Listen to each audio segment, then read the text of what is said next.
Wait करती हूँ। सास बनी डंडे वाली भूत। शिखा की नई नई शादी हुई थी। उसका मायका और ससुराल दोनों कानपुर में ही थे, इसलिए उससे मिलने उसके भाई अक्सर आते जाते रहते थे। ये बात शिखा की सास मीना को बिल्कुल पसंद नहीं थी। मम्मी जी, आज राहुल भैया आ रहे हैं। कौन, तेरे चाचा का लड़का? जी मम्मी जी। अरे पर वो तो दिल्ली में रहता है ना? हाँ मम्मी जी, उन्हें कल सुबह दिल्ली के लिए निकलना है, तो वो आज मुझसे मिलते हुए कल सुबह यहीं से निकल जाएंगे। हमने तो धर्मशाला खोल रखी है ना। कुछ कहा क्या मम्मी जी? मैंने कहा हाँ हाँ, आने दे तेरे भैया को, जमकर खातिरदारी करेंगे। अब तो कुछ करना ही पड़ेगा, इससे पहले कि मेरा घर धर्मशाला बन जाए। ये कैसी बातें कर रही हो मीना? सच ही तो कह रही हूँ। अभी इसकी शादी को साल भर भी नहीं हुआ और आए दिन इसके घर वाले आ धमकते हैं। अरे तो क्या हुआ, वो इसी शहर में रहते हैं तो हाल चाल लेने आ जाते हैं। इस बार मैं उनका हाल और चाल दोनों ही बिगाड़ दूंगी। अब बहुत हो गया जी। अरे ये कैसी बातें कर रही हो, हे भगवान, बस आप तो देखते जाइए। शाम को राहुल आता है।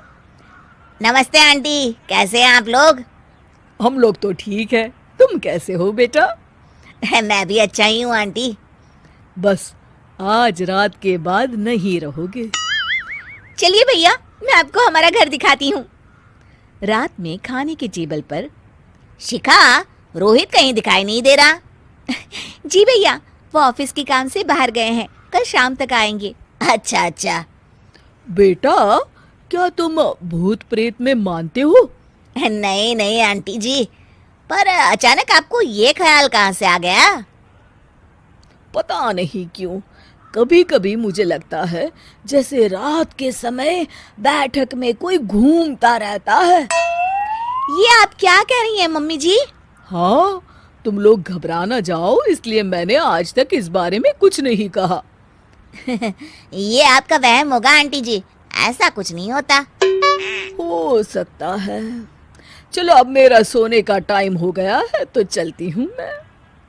शिखा बेटा, राहुल के सोने की व्यवस्था वहीं दीवान पर कर देना। जी पापा जी। अब चलिए भी।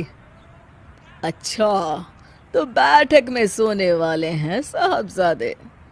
क्या बड़बड़ा रही हो? कुछ नहीं, आप सो जाइए। मीना और महेश के सोने के बाद शिखा और राहुल आपस में बात कर रहे होते हैं, तभी डोरबेल बजती है। अरे आप!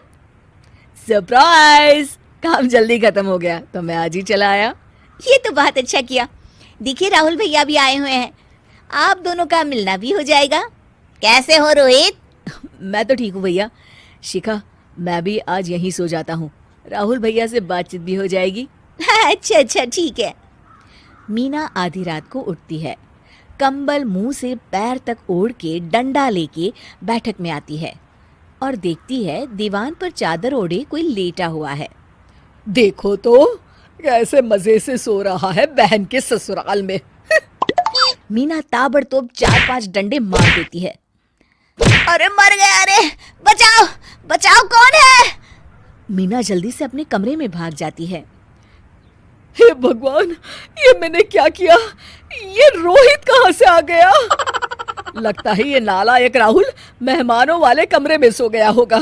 आज तो इसकी खैर नहीं। उधर बैठक में, अरे क्या हुआ रोहित? मैं बाथरूम में था, तुम्हारे चिल्लाने की आवाज सुनी। पता है भैया, मैं सो रहा था, अचानक से कोई आकर मुझे डंडे मारने लगा। ये क्या कह रहे हो? लगता है तुम भी आंटी की तरह भूत प्रेत में मानते हो।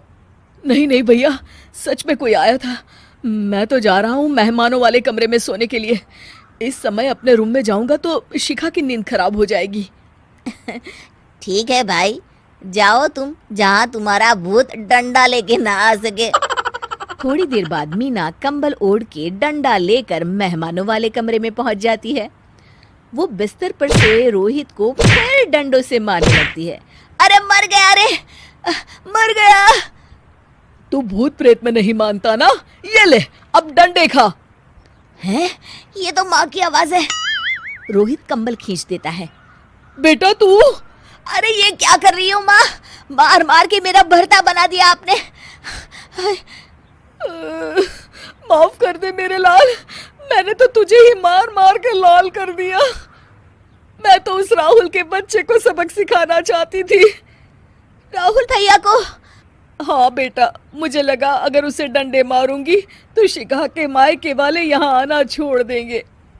हे भगवान, माँ ये घर शिखा का भी है, उसके घर वाले जब चाहे आ सकते हैं। हाँ बेटा, आज मुझे भगवान का इशारा समझ में आ गया। मैं कितना गलत करने चली थी और अपने ही बेटे को चोट पहुंचा दी। अब चुपचाप जाके सो जाओ माँ, और किसी को कुछ बताने की जरूरत भी नहीं है। शिक्षा दूसरों का बुरा चाहने वालों के साथ भी बुरा ही होता है।